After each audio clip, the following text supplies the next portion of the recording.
welcome to today's video. We are going to be talking about feng shuiing your kids' playroom. Yes, this one is something I get a lot of questions about, especially from moms who are a little bit worried and nervous that their kids' playroom is jinxing all their feng shui. And I just want to say to you, it's not. Number one.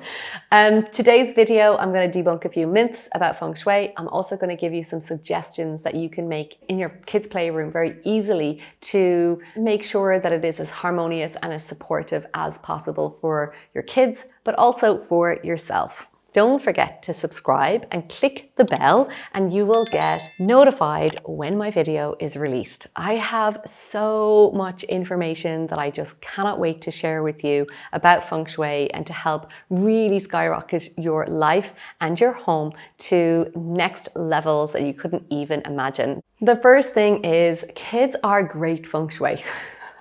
So if they're driving you nuts and they're running around the place, think they're such good feng shui because they literally are moving the qi. They're like animals. They move the energy around the house and they're whipping it around from one room to the next, to the next, to the next. And that is really good because oftentimes some parts of homes don't get touched or get lived in or no energy gets moved in them. So kids are great feng shui, number one. Number two, the next thing that is really a concern and what I hear is just like, oh, but my kids' playroom or their bedrooms is like a big mess. They've stuff everywhere. And for me, I feel like as long as that is being moved or used, like if they're playing with it on a daily basis and it's being interacted with every day or few days, it's not being left to be stagnant. So that's a key thing. So that would, for me, be life. That's called life. It's just like kids living, doing their thing, playing with their stuff and having fun. Now, this is a really great one because it's just kind of, I hope it makes you just really feel a bit more relieved and be like, oh, okay. So that is not bad feng shui. It's just life. Now, if there's certain things that are just left there and they're not being used, they're not being played with, they're just being completely kind of abandoned, that's when it's time to start to work with them on one of my favorite activities, which is decluttering.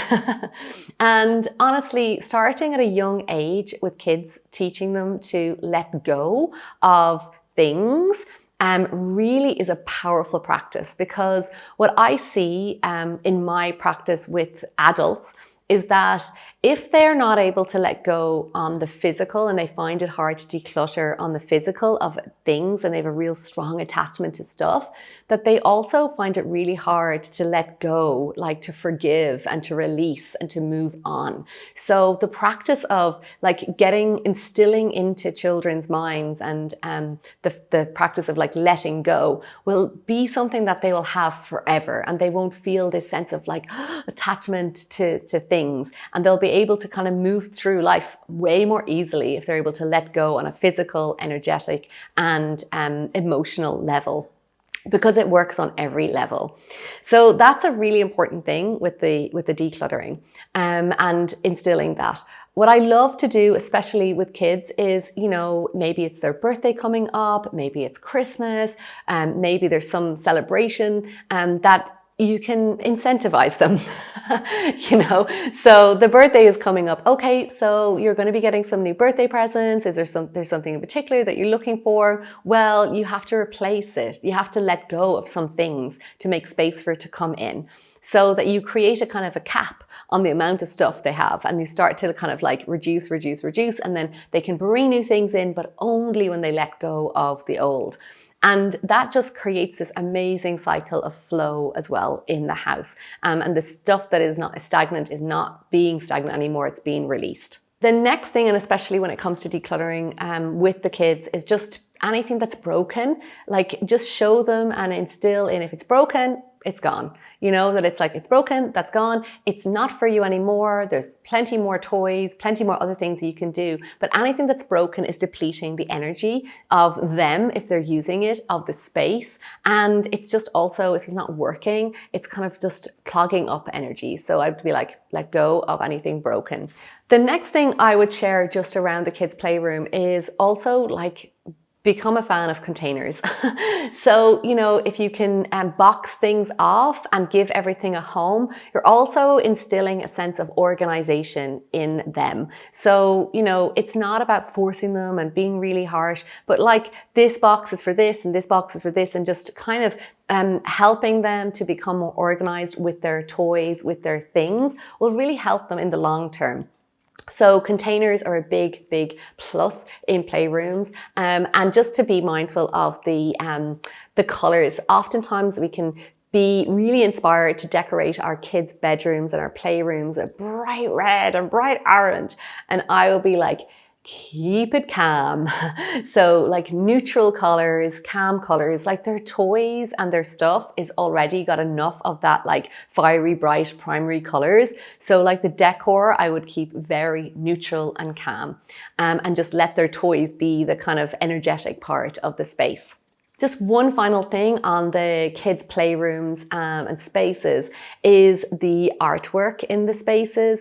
You know, I am not a big fan of angry birds. Like, nobody wants the energy of anger in anybody's house. And especially like these birds that are like a bit crazy, and maybe they love them and that's okay, but try and minimize if you just kind of look at, you know, posters or things that they want to put up and be like, does this feel calm and new? And you know, I think it's difficult. It's a dance with it, but you can. And I have one of my clients who, you know, got small little picture frames, and like you can push the things that you like into these picture frames, and that'll be your thing. And you can change the picture frames out and keep neutral colors in the room, but still have some parts of things that excite them. But yeah, just be looking and be mindful of like the words and the things that are being used, and that will definitely it can play definitely a part in the energy of the space. So have a look at that.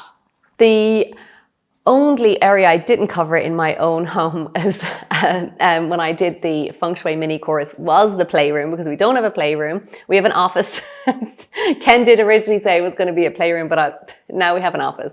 So if you are interested and you've enjoyed this talk about Feng Shuiing your kids' playroom, and you'd like to look at how to Feng Shui your own bedroom, your kids' bedrooms, even your bathroom, your office, your living room, come and check out my free Feng Shui mini course. It really is a deep dive into every area of the home and can help you really balance and neutralize and you just get a better understanding of how to set up your home using the practices of Feng Shui.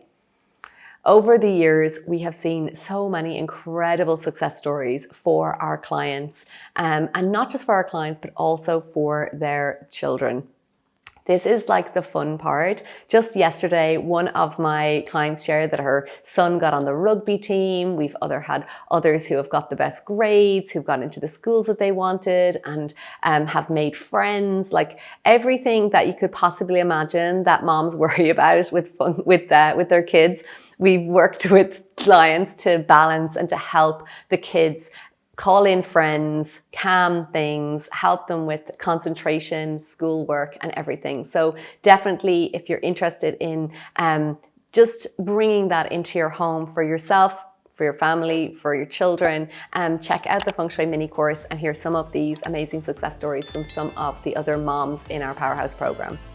I just found it so fun. Like, we say so often how grateful we are to this house. We thank this house, and the Feng Shui that we have done also, like, it supports us in that. It's like one way that we show gratitude to our house, and our house like loves on us back. My business has had its first $1 million year, which is like incredible. We love being here. The house supports us. The kids love being at home. Like, their Montessori school opened and they were like, I don't want to go. Our house is like, it's our foundation, and it really supports us. My husband got a call on a big build. He's a construction guy that he then got the job. My son got accepted into a free program that's worth about $70,000 US over 7 years. Michael, my son who's in law school, won $67,000 in the lottery. I'm super grateful for Feng Shui for so many things, between finding my husband, manifesting my house, then also my new career. And the biggest thing really that I manifested has been my daughter.